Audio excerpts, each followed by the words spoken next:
You were saying about how most parents would be worried about their children watching horror. What I was so fascinated by was how nice the people were at Monsterpalooza. Oh yeah. And we've been to a lot of LA film events, and I mean, the people were super respectful. Not just the staff, I mean, the actual horror fans. Oh yeah. So it's interesting. What do you think it is about the horror genre that attracts those fans, and what's sort of the distinction between those and maybe art house cinema fans or? Well, I think why people that love horror movies are like very genuine people, very loyal people, is because like they're consuming so much like darkness, I guess. They're consuming so much like extremities inside of horror movies that like that's enough for them. Where they're almost like purging themselves. I think like a lot of like some of the nicest people like even like Wes Craven, someone who's like such nice, pleasant people that make these incredibly dark, cynical movies, you know. And like I think they're getting it out, and like whether it's making it or watching it, I think they're consuming a lot of that. That I think that's like their fix that they're getting. It's almost like a drug. I think that's why I think it kind of dictates their personality a little bit, maybe. And then like the people that are like the biggest pricks are the ones that make like the happiest family movies. I've realized, you know, like but I mean but art house. I love all sorts of movies. I mean like, but art house. I mean like there is sort of like this really obnoxious pretension that like I just don't subscribe to. I'm just not I'm just not a fan of it. Like a lot of just like a lot of people that are very feel like they're almost like above it. Like feel like they're almost like above certain kinds of like exploitation movies or certain like like B movies. Even though $100 million blockbuster movies are considered to be B movies these days. I mean like B movie doesn't even exist anymore.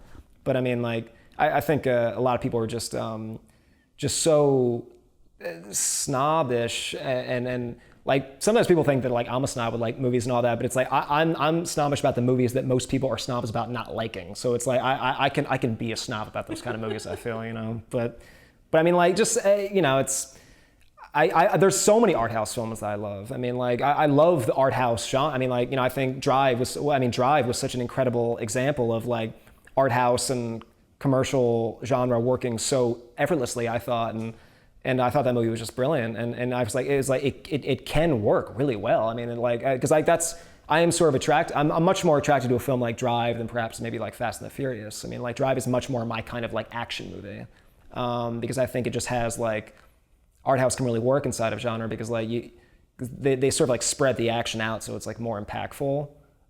Whereas like these other movies, they're just like they have almost like too much money, so they're just having like explosion after explosion after explosion. It's just like, you know, some of these movies are just like too big. You know, you can't like relate to anything. But yeah, I mean, like I don't know. I mean, like I think horror is like, I mean, it's never going to go away. I mean, it's not. It's been. I mean, Nosferatu. I mean, it was like 1922. I mean, it was like it's been. I mean, horror. I mean, horror has like been around since like the dawn of movies almost, and it's. I mean, it's probably the most like it's perhaps like one of the most like the most profitable genre out there. I mean, like certainly one of the most, and like it's one of the few genres that truly gets people to a theater, that do much better in theaters than like on DVD or like on VOD. I mean, most of them do, I think, and there's just something about horror. It's like it's watching something that you're not supposed to be watching. It's like a forbidden sort of. It's almost like a roller coaster, kind of like a ride where like it's a safe ride, but it's still, you know, kind of like could be very like shocking and going to a haunted house kind of feel to it. And that's why I just think horror movies are just like, there's nothing better than going to see like, just remember when I saw like the remake of like The Hills Have Eyes back in like 2006, and it just like blew my head off. Like I was like, this is like such a ballsy mainstream, you know, big like hefty budget movie, but like made by this crazy French director that just like was complete, like came from these really shocking movies in France, and like got the job to make one of these like big mainstream or disguised as a mainstream movie, but just got away with some very bold stuff in it. And watching that movie in a multiplex, like it's like you weren't supposed to be watching it. Like that's the kind of like, I mean, like Paul Verhoeven's like one of my idols, and he did like RoboCop and Showgirls and all that, and Starship Troopers, and I think he's like a career that I sort of like am really fascinated by, and sort of like almost like want to model after, sort of like as a goal, because like what he was able to do is that, I mean, he makes these very mainstream movies that are clothed to be very mainstream and all that, but he's able to. His films are also very politically incorrect. His films are very bold. His films are very. I mean, like Starship Troopers is like a $100 million fascist fantasy monster movie, and like you just get to know everybody in the first hour of the movie. Then he just like mutilates all of them in 5 minutes, and like it's just.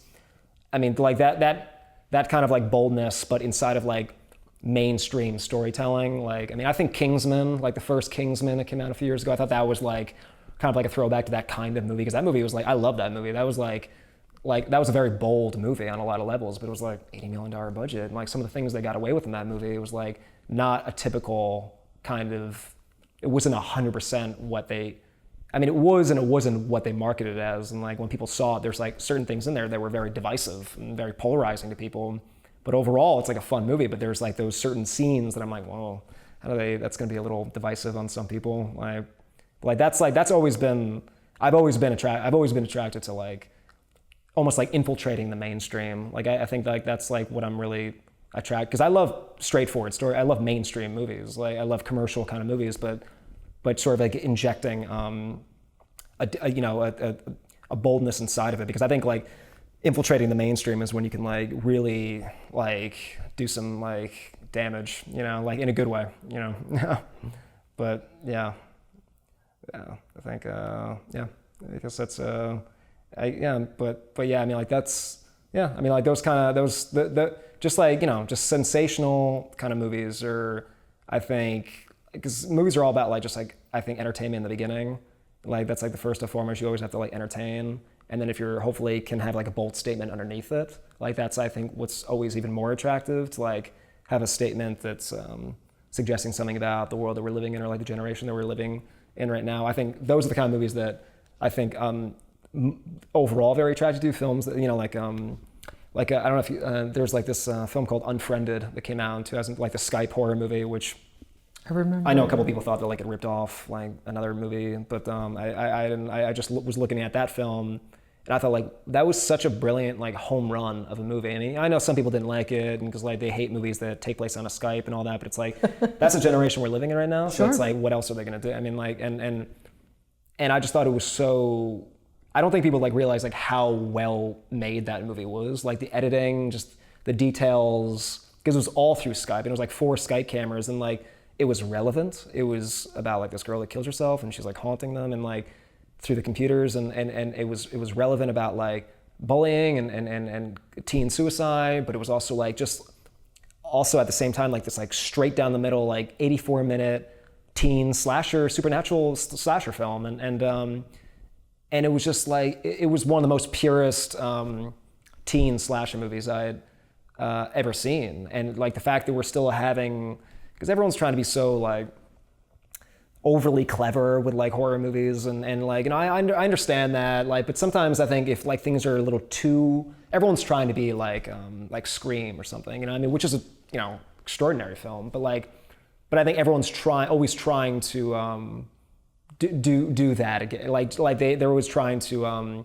make their movies so, I think, overly smart for their own good sometimes. And I just think like, I wish horror films were a little bit more like, I think A24 is brilliant. Like, I mean, A24, like with like The Witch and Green Room and like The Monster and this movie Hereditary coming out in June, which looks incredible. And like those are movies that are just like, they're not really trying to be anything more than they are, but there's still like this like weight behind them that makes them feel like they're bigger than what they are. And I just like that sort of like stripped down, simple storytelling. And I think A24 is really like excelling at that. And they're not trying to be like overly clever. You know, they're just like have a concept and they just play it so well with like very serious dramatic actors.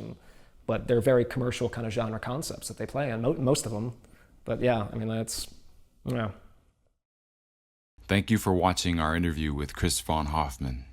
Recently, we've begun hosting live events where we bring together the Film Courage community. If you enjoy watching this channel, we encourage you to join us. This upcoming Tuesday, October 23rd, we have a class with Pamela J. Smith entitled Mythic Challenges: How Writers Can Create Stories That Change the World. We think it's going to be fantastic. check out the link below, and hopefully we'll see you there.